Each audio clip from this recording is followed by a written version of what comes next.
You know you were an accident, right? I wanted a son. My father, Robert, spat those words at my face in front of 31 relatives, 6 Budweisers deep. We were standing on the lawn my mother had planted by hand, the smoke from his new grill curling behind him like a halo he didn't deserve. Aunt Susan dropped her plate. Potato salad hit the grass. 31 heads turned, and for a heartbeat, nobody breathed. I didn't flinch. I just looked at him and said, "Funny, Mom told me something different before she died. Want me to read her letter?" His hand started shaking. That letter held a truth my father had buried for 30 years, and it didn't just ruin his 4th of July. It undid every lie he'd ever told about my mother, about me, and about whose name was really on the deed to the house he called his. My name is Ashley. I'm 28, an ICU nurse, and I finally learned how to say no. Before we dive into the letter that changed everything, please like and subscribe to join our community. And wherever you are right now, drop your location and local time in the comments. I'd love to know who's listening from around the world. To understand why that 4th of July felt like a battlefield, you have to understand the house on Maple Lane. It was a white colonial with green shutters and a wraparound porch that creaked in 3 specific places my mother, Sarah, knew by heart. She'd step over those boards every morning at 5 a.m. to water her hydrangeas barefoot, moving through the halls like a ghost, trying not to haunt her own home. I grew up thinking that silence was a form of love. I was wrong. Silence was my mother's survival kit. My father, Robert, ruled that house from a dark brown, cracked leather recliner in the dead center of the living room. We called it the throne. Nobody else sat in it. If the thermostat wasn't at exactly 68 degrees in the winter, there was hell to pay. If the dinner wasn't on the table the second he walked through the door, the air in the kitchen would grow heavy, like a storm front moving in. He controlled the remote, the grocery list, and the bank account. My mother had to ask him for cash every Monday morning, and he'd count the bills out loud, one by one, like he was tipping a waitress he didn't particularly like. "What do women know about money?" He'd sneer whenever Sarah suggested they refinance the mortgage. "Just keep the floor swept and the beer cold." I remember being 16, standing in that kitchen, wearing my track uniform. Robert was on a tear about a late parts delivery at the auto store, and he turned his fire on me, mocking my grades, my friends, the way I tied my shoes. I stood there, white-knuckled, gripping the edge of the granite counter, refusing to give him the satisfaction of a tear. And I saw her. My mother was sitting at the table behind him. For a split second, I saw her shoulders drop and a tiny, shameful breath of relief escape her lips. She was glad he was yelling at me because for those 10 minutes, he wasn't yelling at her. The guilt in her eyes afterward was a corrosive acid that stayed with us both for years. Then came the Tuesday in March that changed everything. I had just finished a grueling 12-hour clinical rotation at the hospital. I was sitting in my car, hands shaking from caffeine and exhaustion, when Sarah's name lit up my phone. Her voice was smaller than usual.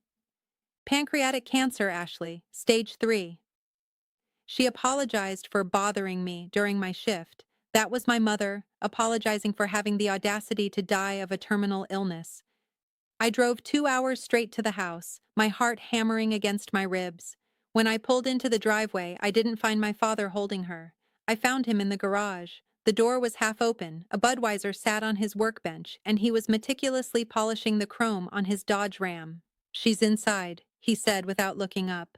"Dinner's late. I hope you're planning on cooking something." That set the tone for the next 14 months. Robert didn't drive her to a single chemo appointment. Not one. I became the driver, the nurse, and the shield. I watched my mother shrink into a skeleton covered in translucent skin. I held the plastic bags when the nausea hit on the interstate. I memorized her pharmacology notes while the poison dripped into her veins. And through it all, Robert's only contribution was to complain that the house felt depressing and that his shirts weren't ironed properly. During those long, quiet drives to the oncology center, Sarah started talking more. Not about the cancer, but about her sister, Susan. They'd spend hours on the phone whispering. Whenever I walked in, they'd hang up. I thought they were just grieving together. I had no idea they were building a fortress. Sarah died on a drizzly Sunday in October. I was holding her hand when the grip finally loosened. Downstairs, I could hear the muffled roar of a football game on the TV. When I went down to tell him she was gone, Robert didn't even stand up at first. He just stared at the screen, took a sip of his beer, and said, "Well, I guess I'm on my own now." He played the part of the grieving widower perfectly at the funeral, though. He leaned on his brother, James, sobbing just loud enough for the church ladies to hear. He was a master of the performance, a man who had perfected the sad golf swing of emotions, all form, zero heart. But the mask didn't just slip after the funeral, it fell off and shattered. Within weeks, the house changed. The scent of Sarah's Chanel No. 5 was replaced by a sweet, synthetic perfume. And that's when Heather appeared, clicking her high heels across my mother's hardwood floors, looking at the house not as a home, but as a commission. Robert didn't just want to move on. He wanted to erase Sarah, and he expected me to hand him the eraser. If my father, Robert, was the king of the house, Heather was the woman looking to liquidate the kingdom.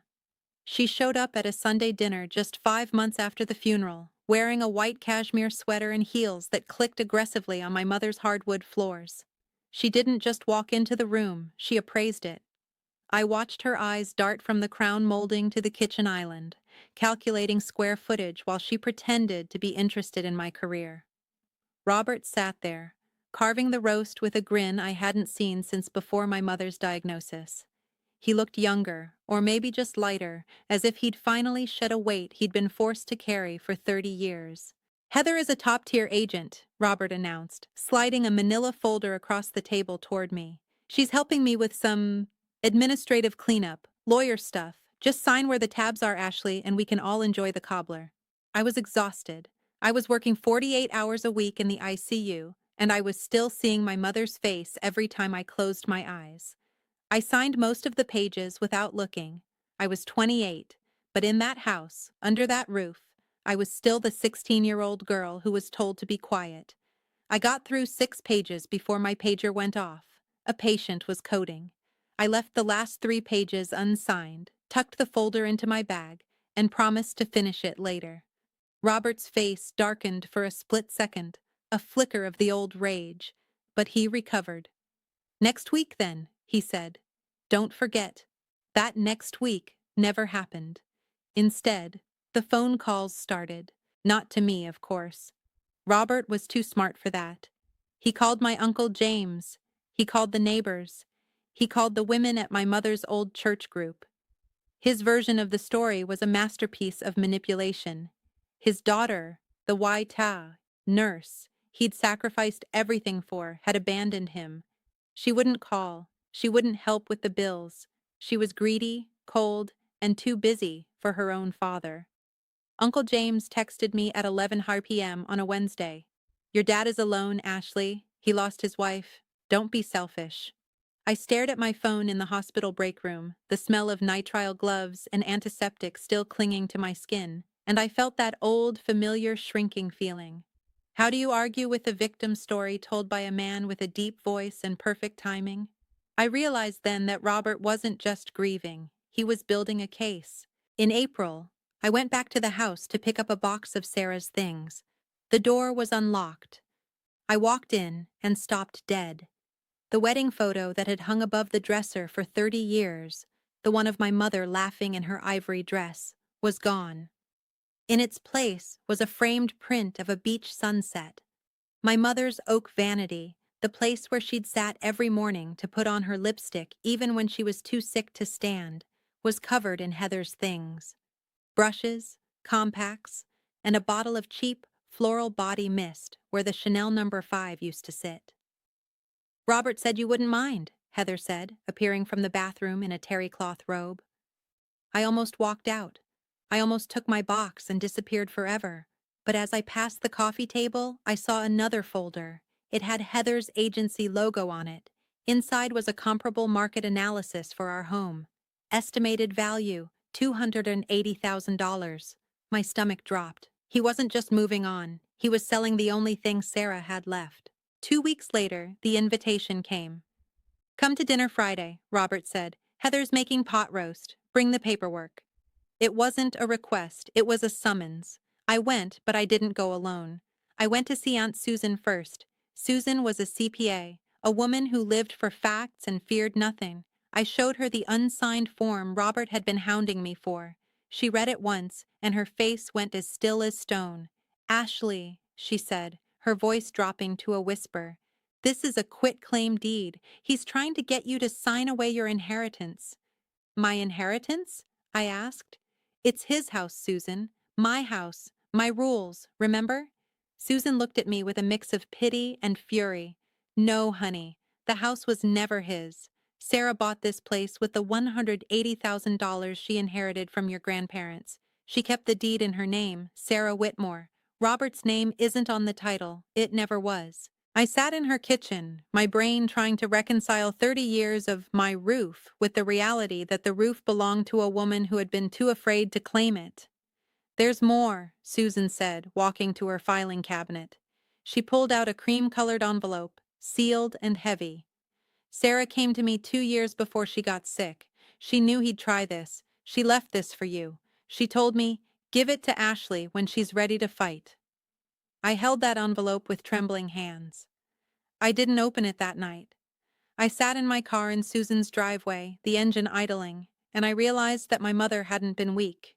She had been a strategist. She couldn't fight him while she was alive, not without risking her safety, so she fought him from the grave. The next morning, I called a lawyer, Richard Avery. He confirmed everything. The house was mine. The will had already cleared probate. I was the sole owner of 414 Maple Lane. And then he told me the darkest part. "Your father tried to take out a second mortgage on the house 18 months ago, Ashley. The bank flagged it because he wasn't the owner. That's when your mother realized she had to protect you." The stage was set. Robert wanted a signature. I wanted the truth. And the 4th of July BBQ was only 3 days away. The 4th of July on Maple Lane looked like a postcard. Robert had gone all out, or rather his credit card had.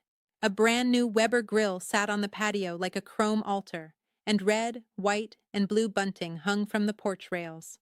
There were 31 people in the yard, Uncle James, Cousin Tyler, neighbors, and church friends, all gathered under the string lights my mother had hung 3 summers ago. And there was Heather, playing the perfect hostess in a white sundress, pouring Prosecco near my mother's hydrangeas. I arrived straight from a 12-hour shift. I was still in my seal blue scrubs, wrinkled and tired. I hadn't changed on purpose. Those scrubs were a reminder of the 14 months I spent at my mother's bedside, while everyone else in this yard stayed away because of the lies Robert told. Robert saw me and beamed. "There she is, my daughter, finally joining the family." But his eyes went flat when he saw my empty hands. "Where's the folder, Ashley?" "We'll talk later, Dad," I said, my voice steady. By 5 p.m., Robert was 6 beers deep. That's when his voice shifted from conversational to a performance. He stood by the grill, flipping burgers, and began his usual routine of glory days stories. But then, the beer-soaked cruelty took over. He looked at me, loud enough for everyone to hear, and said, "You know you were an accident, right? I always wanted a son to take over the business, but your mother insisted on keeping you. And look how you turned out, a nurse who can't even afford her own place." The yard went silent. It was the kind of silence that follows a car crash. Aunt Susan dropped her plate, and potato salad hit the grass. 31 heads turned to me. Heather stepped forward then, clutching that manila folder and a silver pen. "Honey," she said in that soothing real estate voice, "your dad just needs you to sign this so he can take care of the house. It's what your mom would have wanted." I looked at the pen. I looked at my father, standing in the yard my mother had planted, wearing the confidence of a man who had never been told no.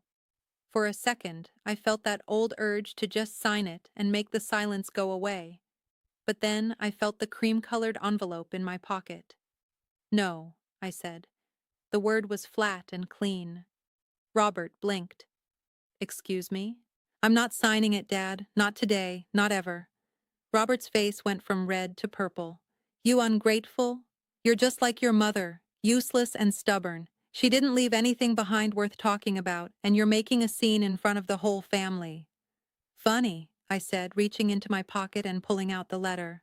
Mom told me something different before she died. Want me to read it? Robert's hand started to tremble. He didn't know what was in the letter, but he knew Sarah. He knew a woman who stays silent for 30 years doesn't write a letter unless she has something to say. I didn't wait. I opened the pages and began to read aloud. My sweet Ashley, I read, my voice echoing across the silent yard. Your father told everyone you were an accident, but I need you to know the truth. I spent 2 years in a fertility clinic. I took the injections alone because your father said it was a waste of money. He didn't want a child. He said, kids are a money pit. I'd rather buy a boat. I told him I'd leave him if he said no one more time. You weren't an accident, Ashley. You were the only thing I ever fought for. A ripple of shock went through the crowd. Cousin Tyler stood up, moving closer. Robert tried to lunge for the letter, but Tyler, 6'1" in work boots, stepped between us. Let her finish, Tyler said quietly. I turned to the second page. And about the house, I read. Robert calls it his, but 414 Maple Lane was purchased with my inheritance. The deed is in my name, Sarah Whitmore. It has never been his. I have left the house and a $220,000 trust to you, Ashley. I did this because I discovered your father tried to secretly mortgage our home behind my back. The silence now was deafening. I pulled out the notarized deed and the will and laid them on the table next to the burgers. Heather was the first to move. She looked at the papers, then at Robert. Robert, you told me the house was yours. You told me you were a man of assets. Baby, I can explain, Robert stammered. I'm a real estate agent, Robert, Heather snapped, grabbing her car keys. I know what fraud looks like. The gate clicked shut behind her, and a moment later, her tires screeched on the gravel. Robert sat down in his lawn chair like someone had cut his strings. He looked around at the 31 people who had believed his stories for decades. Nobody would meet his gaze. Not Uncle James, not the neighbors. I'm not selling this house, I told him, stacking the papers neatly. And I'm not asking for your permission. You have 60 days to vacate. My lawyer will be in touch. I walked out that gate and didn't look back. 6 months later, I'm sitting on my porch, watching the hydrangeas bloom. Robert moved into James's spare room. He's working extra shifts at the auto parts store, finally living a life that matches his actual income. He hasn't called me once, and honestly, that's okay. I didn't do this for revenge. I did it because my mother asked me to be the woman she couldn't be. She spent 30 years in the passenger seat of her own life, but she made sure that I would be the one behind the wheel. Sometimes, saying no is the most powerful thing you can do. It's not just a word, it's a wrecking ball for every lie someone ever told you. I'm Ashley. I'm an ICU nurse. And I live in my mother's house on Maple Lane, where the flowers grow whether anyone gives them permission or not. That is my story. It wasn't about revenge. It was about honoring a promise to the woman who sacrificed everything for me. My mother taught me that boundaries aren't selfish and silence isn't always peace. Sometimes the most courageous thing you can do is stand your ground and speak the truth, even when your voice shakes. If you've ever had to say no to protect your future, I'd love to hear your journey in the comments. Please like, subscribe, and share this video to help someone else find their voice. Thank you for listening.